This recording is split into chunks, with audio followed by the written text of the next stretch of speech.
ನಮಸ್ತೆ ಫ್ರೆಂಡ್ಸ್, ಸವಿತಾ ಕೌಶಲ್ಯ ಚಾನೆಲ್ಗೆ ತಮಗೆಲ್ಲರಿಗೂ ಸ್ವಾಗತ. ನಾನಿವತ್ತು ಗೋಬಿ ಎಗ್ ರೈಸ್ ರೆಸಿಪಿನ ಮಾಡಿ ತೋರಿಸ್ತಾ ಇದ್ದೀನಿ. ಗೋಬಿ ಎಗ್ ರೈಸ್ನ ಯಾವ ರೀತಿ ಮಾಡೋದಂತ ನೋಡ್ಕೊಂಬರೋಣ ಬನ್ನಿ. ಮೊದಲು ನಾನಿಲ್ಲಿ ಹೂಕೋಸನ್ನ ಸಣ್ಣ ಸಣ್ಣ ಪೀಸಸ್ ಮಾಡಿಕೊಂಡು ಅದನ್ನು ಬಿಸಿನೀರಲ್ಲಿ ಒಂದು ಸ್ವಲ್ಪ ಅರಿಶಿನ ಪುಡಿ ಮತ್ತು ಉಪ್ಪು ಹಾಕ್ಕೊಂಡು 5 ನಿಮಿಷ ಅದನ್ನು ಗೋಬಿನ ಒಂದು ಪ್ಲೇಟ್ನ ಮುಚ್ಚಿಟ್ಕೊಳ್ಬೇಕು.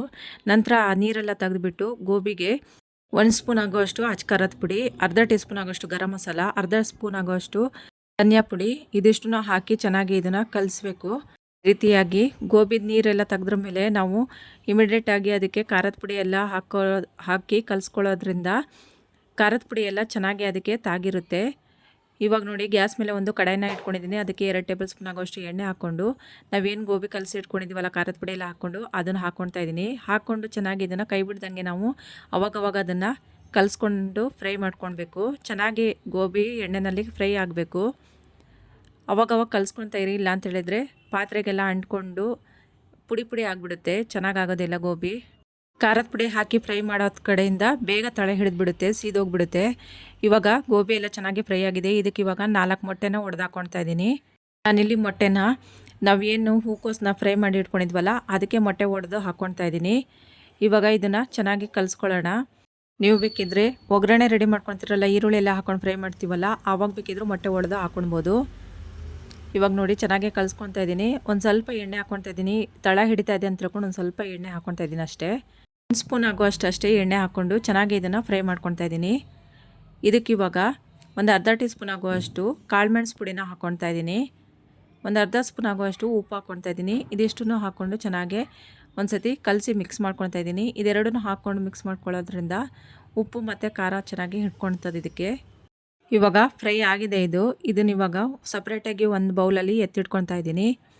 ಈಗ ಇದೇ ಕಡೆಗೆ 1-2 ಟೇಬಲ್ ಸ್ಪೂನ್ ಆಗೋಷ್ಟು ಎಣ್ಣೆ ಹಾಕ್ಕೊತಾ ಇದ್ದೀನಿ. ಎಣ್ಣೆ ಚೆನ್ನಾಗಿ ಕಾದ್ರ ಮೇಲೆ ಅದಕ್ಕೆ ಚಿಕ್ಕದಾಗಿ ಕಟ್ ಮಾಡಿರುವಂಥ ಬೆಳ್ಳುಳ್ಳಿ ಒಂದು 10 ಹೆಸರನ್ನ ಹಾಕ್ಕೊತಾ ಇದ್ದೀನಿ. ಬೆಳ್ಳುಳ್ಳಿ ಹಾಕಿಬಿಟ್ಟು ಚೆನ್ನಾಗಿ ಇದನ್ನು ಕಲಿಸ್ಕೊಳ್ತಾ ಫ್ರೈ ಮಾಡ್ಕೊತಾ ಇದ್ದೀನಿ. ಬೆಳ್ಳುಳ್ಳಿ ಈಗ ಚೆನ್ನಾಗಿ ಫ್ರೈ ಆಗಿದೆ. ಇದಕ್ಕೆ ಇವಾಗ 1-2 ಈರುಳ್ಳಿನ ಚಿಕ್ಕದಾಗಿ ಕಟ್ ಮಾಡಿಕೊಂಡು ಹಾಕ್ಕೊತಾ ಇದ್ದೀನಿ. ಈರುಳ್ಳಿ ಚೆನ್ನಾಗಿ ಫ್ರೈ ಆಗಬೇಕು, ಗೋಲ್ಡನ್ ಬ್ರೌನ್ ಬರೋ ತನಕ ಚೆನ್ನಾಗಿ ಇದನ್ನು ಈರುಳ್ಳಿನ ಫ್ರೈ ಮಾಡ್ಕೊಳ್ಳೋಣ. ಯಾವಾಗಲೂ ಒಂದೇ ಥರ ಎಗ್ ರೈಸ್ನ ತಿಂದು ಬೇಜಾರಾಗಿದ್ದರೆ ಈ ರೀತಿಯಾಗಿ ಗೋಬಿ ಹಾಕ್ಕೊಂಡು ಒಂದ್ಸತಿ ಎಗ್ ರೈಸ್ನ ಮಾಡಿ ನೋಡಿ, ತುಂಬಾ ರುಚಿಯಾಗಿ ಟೇಸ್ಟಿಯಾಗಿರುತ್ತೆ.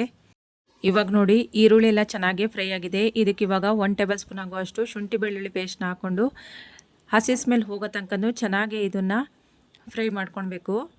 ಶುಂಠಿ ಬೆಳ್ಳುಳ್ಳಿ ಪೇಸ್ಟ್ ಎಲ್ಲ ಚೆನ್ನಾಗಿ ಫ್ರೈ ಆಗಿದೆ. ಇದಕ್ಕೆ ಇವಾಗ 1-2 ಹಸಿಮೆಣ್ಸಿಕಾಯಿನ ಚಿಕ್ಕದಾಗಿ ಕಟ್ ಮಾಡ್ಕೊಂಡು ಹಾಕ್ಕೊತಾ ಇದ್ದೀನಿ. ರೌಂಡಾಗಿ ಕಟ್ ಮಾಡ್ಕೊಂಡಿದ್ದೀನಿ. ಚೆನ್ನಾಗಿ ಇದನ್ನು ಕಲಿಸ್ಕೊಂಡು ಮಿಕ್ಸ್ ಮಾಡ್ಕೊಳ್ಳೋಣ. ಇದಕ್ಕೆ ಇವಾಗ ನಾನು ಮೊದಲೇ ಅನ್ನನ ಮಾಡಿ ರೆಡಿ ಮಾಡಿ ಇಟ್ಕೊಂಡಿದ್ದೀನಿ. ಆ ಅನ್ನನ ಇವಾಗ ನೋಡಿ ಉದುರು ಮಾಡಿ ಇಟ್ಕೊಂಡಿದ್ದೆ, ಅದನ್ನ ಇವಾಗ ತಣ್ಣಗೆ ಬಿಟ್ಟಿದ್ದೆ, ಚೆನ್ನಾಗಿ ತಣ್ಣಗಾಗಿದೆ. ಇದನ್ನ ಇವಾಗ ಇದಕ್ಕೆ ಹಾಕ್ಕೊತಾ ಇದ್ದೀನಿ. ಅನ್ನ ಬಿಸಿ ಬಿಸಿ ಇದ್ದಾಗ ಹಾಕ್ಕೊಂಡ್ರೆ ಮುದ್ದೆ ಆಗಿಬಿಡುತ್ತೆ. ನಾವು ಕಲಿಸ್ಕೊಳ್ಳೋತ್ತಿಗೆ ಅನ್ನ ಮಾಡಿಟ್ರ ಮೇಲೆ ಒಂದು ಸ್ವಲ್ಪ ಆರು ಹಾಕ್ಕೊಳ್ಬೇಕು, ಅದು ತಣ್ಣಗಾಗಬೇಕು ಅನ್ನ. ಆವಾಗ ಉದ್ರಾಗಿ ಚೆನ್ನಾಗಿ ಎಗ್ ರೈಸ್ ರೆಡಿ ಆಗುತ್ತೆ. ಇವಾಗ ನೋಡಿ ಅನ್ನ ಹಾಕ್ಕೊಂಡಿದ್ದಾಗಿದೆ. ಇದಕ್ಕೆ ಇವಾಗ 1 ಸ್ಪೂನ್ ಆಗುವಷ್ಟು ಗರಂ ಮಸಾಲ ಪುಡಿನ ಹಾಕ್ಕೊತಾ ಇದ್ದೀನಿ. 1 ಸ್ಪೂನ್ ಆಗುವಷ್ಟು ಚಿಕನ್ ಮಸಾಲಾನ ಹಾಕ್ಕೊತಾ ಇದ್ದೀನಿ. 1 ಸ್ಪೂನ್ ಆಗುವಷ್ಟು ಅಚ್ಚ ಖಾರದ ಪುಡಿನ ಹಾಕ್ಕೊತಾ ಇದ್ದೀನಿ. ಇದಿಷ್ಟನ್ನು ಹಾಕ್ಕೊಂಡು ರುಚಿಗೆ ಬೇಕಾದಷ್ಟು ಉಪ್ಪು ಹಾಕ್ಕೊತಾ ಇದ್ದೀನಿ. ಉಪ್ಪು ಹಾಕ್ಕೊಂಡು ಚೆನ್ನಾಗಿ ಇದನ್ನು ಕಲಿಸ್ಕೊಂಡು ಮಿಕ್ಸ್ ಮಾಡ್ಕೊಳ್ಬೇಕು. ಉಪ್ಪು ಖಾರ ಎಲ್ಲ ಚೆನ್ನಾಗಿ ಇದಕ್ಕೆ ಹಿಡಿಬೇಕು, ಅಲ್ಲಿ ತನಕ ಚೆನ್ನಾಗಿ ಇದನ್ನು ಕಲಿಸ್ಕೊಂಡು ಮಿಕ್ಸ್ ಮಾಡ್ಕೊಳ್ಳೋಣ. ಬಿಸಿ ಅನ್ನನ ತಣಿಸಿ ಹಾಕಿರೋದ್ರಿಂದ ನೋಡಿ ಕಲಿಸ್ಕೊಳ್ಳೋಕ್ಕೆ ಈಸಿ ಆಗ್ತಾಯಿದೆ, ಮತ್ತು ಅಂಟ್ಕೊಳ್ತಾ ಇಲ್ಲ ಅನ್ನ ಎಲ್ಲ ಉದ್ರಾಗಿ ಚೆನ್ನಾಗಿ ಕಲಿಸ್ಕೊಳ್ಳೋಕ್ಕೂ ಚೆನ್ನಾಗಾಗ್ತಾಯಿದೆ. ನೋಡಿ ಈ ರೀತಿಯಾಗಿ ಕಲಿಸ್ಕೊತಾ ಇದ್ದೀನಿ ಅನ್ನನ.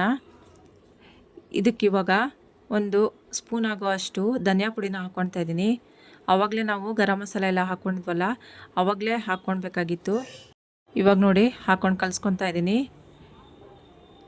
ಈಗ ಎಲ್ಲದೂ ಹಾಕಿ ಕಲಿಸ್ಕೊಂಡಿದ್ದಾಗಿದೆ. ಇದಕ್ಕೆ ಇವಾಗ ನಾವು ಆವಾಗಲೇ ಗೋಬಿ ಮತ್ತು ಮೊಟ್ಟೆ ಹಾಕಿ ಫ್ರೈ ಮಾಡಿ ಇಟ್ಕೊಂಡಿದ್ವಲ್ಲ ಅದನ್ನ ಇವಾಗ ಹಾಕ್ಕೊತಾ ಇದ್ದೀನಿ. ಅದನ್ನು ಹಾಕ್ಕೊಂಡು ಚೆನ್ನಾಗಿ ಮಿಕ್ಸ್ ಆಗೋ ತನಕ ಚೆನ್ನಾಗಿ ಇದನ್ನು ಕಲಿಸ್ಕೊಳ್ಬೇಕು. ಈ ರೀತಿಯಾಗಿ ಗೋಬಿ ಹಾಕಿ ನಾವು ಎಗ್ ರೈಸ್ ಮಾಡೋದ್ರಿಂದ ಮಕ್ಕಳು ತುಂಬಾ ಇಷ್ಟಪಟ್ಟು ತಿಂತಾರೆ, ಹಾಗೆ ರುಚಿಯಾಗಿಯೂ ಇರುತ್ತೆ. ಮತ್ತು ನಾವು ತಿನ್ನೋತ್ತಿಗೆ ಗೋಬಿ ಬಾಯಿಗೆ ಸಿಗುತ್ತಲ್ಲ, ಫ್ರೈ ಮಾಡಿರೋದು ಫ್ಲೇವರು ತುಂಬಾ ಚೆನ್ನಾಗಿರುತ್ತೆ. ಇವಾಗ ನೋಡಿ ಅರ್ಧ ಲಿಂಬೆ ಹಣ್ಣನ್ನ ಹಿಂಡ್ಕೊತಾ ಇದ್ದೀನಿ. ಇದಕ್ಕೆ ಕೊನೆಯಲ್ಲಿ ಕೊತ್ತಂಬರಿ ಸೊಪ್ಪನ್ನ ಒಂದು ಸ್ವಲ್ಪ ಹಾಕ್ಕೊತಾ ಇದ್ದೀನಿ ಕಟ್ ಮಾಡಿಕೊಂಡು. ಇದಿಷ್ಟನ್ನು ಒಂದು ಸತಿ ಕಲಸಿ ಮಿಕ್ಸ್ ಮಾಡ್ಕೊಳ್ಳೋಣ. ಇದಕ್ಕೆ ಬೇಕಿದ್ರೆ ಸ್ಪ್ರಿಂಗ್ ಆನಿಯನ್ ಇದ್ದರೆ ಸ್ಪ್ರಿಂಗ್ ಆನಿಯನ್ ಬೇಕಿದ್ರೂ ಹಾಕ್ಕೊಳ್ಬೋದು. ನಾವಿಲ್ಲಿ ಯಾವುದೇ ಸಾಸ್ಗಳನ್ನೆಲ್ಲ ಹಾಕ್ಕೊಳ್ತಾ ಇಲ್ಲ. ಇದಕ್ಕೆ ಸಾಸ್ಗಳು ಹಾಕ್ದಂಗೆ ಬರೀ ಹಾಗೆ ಮಾಡ್ಕೊಂಡ್ರೂ ತುಂಬಾ ರುಚಿಯಾಗಿ ತಿನ್ನೋದಕ್ಕೆ ಚೆನ್ನಾಗಿರುತ್ತೆ. ಇವಾಗ ಗೋಬಿ ಎಗ್ ರೈಸ್ ರೆಡಿಯಾಗಿದೆ. ಒಂದು ಪ್ಲೇಟ್ಗೆ ಹಾಕ್ಕೊಳ್ತಾ ಇದ್ದೀನಿ ನೋಡಿ.